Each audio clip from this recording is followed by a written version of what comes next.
Hi guys, and welcome to my channel. Today I am bringing you an update on my journey after losing my son, which happened about a month ago, and I am so frustrated and exhausted. To tell you the truth, I'm still waiting to get his ashes back. I just want him back so I can hold him and so I can just be done and just move on. I'm just at that point right now where I'm so upset because I just want it to be over. I just want my son back so that I can start going on with my life and I can start, I guess, so I can fully finish grieving for him and I can have some, like a part of him. I just want him home. And also, we're kind of struggling right now, so I'm trying to get stuff filed with the life insurance, and that's a mess and everything. But in the midst of everything, I wanted to update you guys with some happy news for once. I did go through some really bad postpartum. I'm still going through a little bit of it right now, but it's not as bad anymore. And honestly, I needed a change of situation. I just needed something new to look forward to. So I am officially a college student again after 8+ years that I have not gone to school. So I'm super, super excited.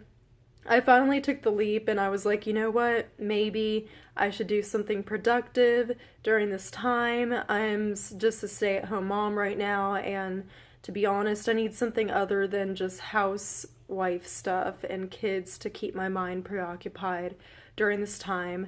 So I am registered in school part-time. So I'm trying to get everything in order with that. And then recently my dad's had some pretty bad luck on flat tires. So I'm really, really tired and exhausted. I've had a lot to get done lately. Good news is that I am getting my health in order. My husband and we have decided to try for another baby. Not right now, but whenever we feel that we're ready, because I know it's still fresh. However, I am going to see a doctor for preconception counseling, probably in the next month or so. And they're just going to run some tests to make sure I don't have any other autoimmune disorders such as lupus or rheumatoid arthritis or anything else like a blood clotting disorder that I have to worry about.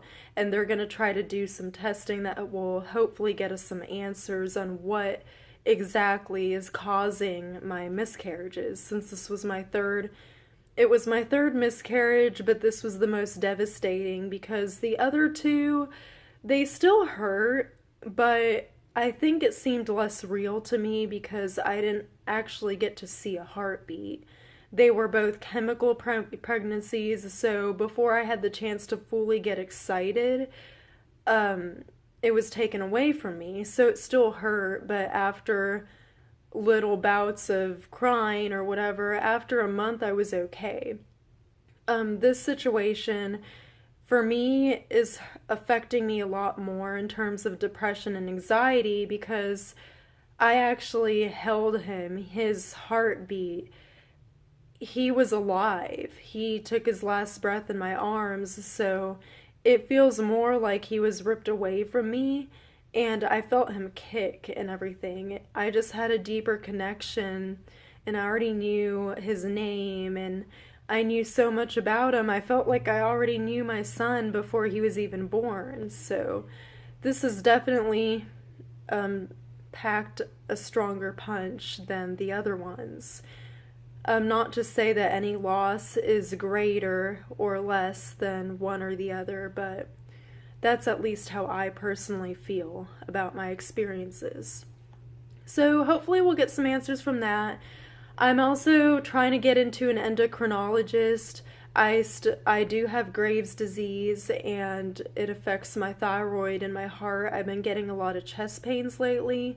So before my husband and I continue our journey, it's important that I get my health checked. I need to get my health in order before we can even think about having another child because this last pregnancy was just really strenuous for me, and I wouldn't give it up for anything, but I feel like I kind of feel horrible for saying this, but I feel like it's my fault that he didn't make it.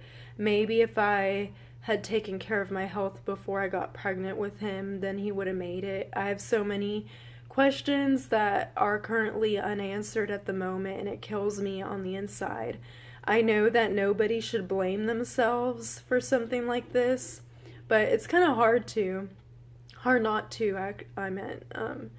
It's just hard not to for those women that are currently going through this. It's hard. You pretty much are in charge of this life. It's your job to protect them, and whenever you end up losing them, it feels like a part of you failed. Like you could have done more. You start going back to all the times that you even ate sushi, did this, drank coffee. Maybe you lifted something. It could have been as like lightweight as a toy off the floor or something. You just want to blame yourself for everything. So that's kind of the stage of grieving I'm at right now. I kind of am blaming myself still. I am not gonna sugarcoat it. I do still break out and cry some nights. Crying is good. It relieves your feelings.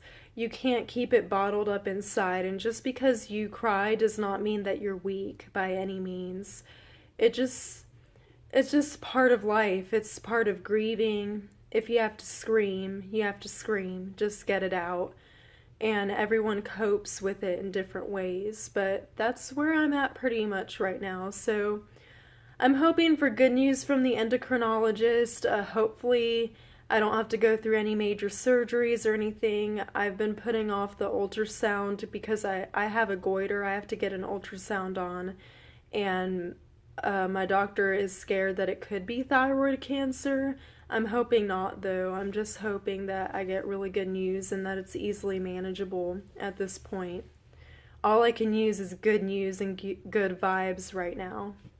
So I just want to thank everyone for following in my pregnancy journey, my loss, my trying to conceive journeys, like everything. And even if you're here for my animal stuff, I'm sorry I haven't been uploading a whole bunch of animal stuff. It's just that right now I could care less about anything else except for my son.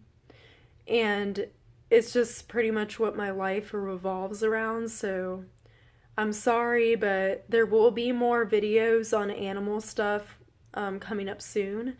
But I'm just trying to concentrate on my health right now, so I hope you guys can understand. And thank you guys anyways for watching. Thank you for the support. Some of you guys have supported me a lot on here, and I just want to let you guys know how much you're appreciated. And also, I hope that by doing these videos and by going through the stages of grief and you guys seeing firsthand my feelings at the moment, what I'm dealing with, that maybe it can help someone out there that's feeling as hopeless as I am right now. And maybe I can look back on these videos later on and I can see what a mess I might have been at first, but how I've gotten better and how my life has changed. Thank you again for watching, and you guys have a great day.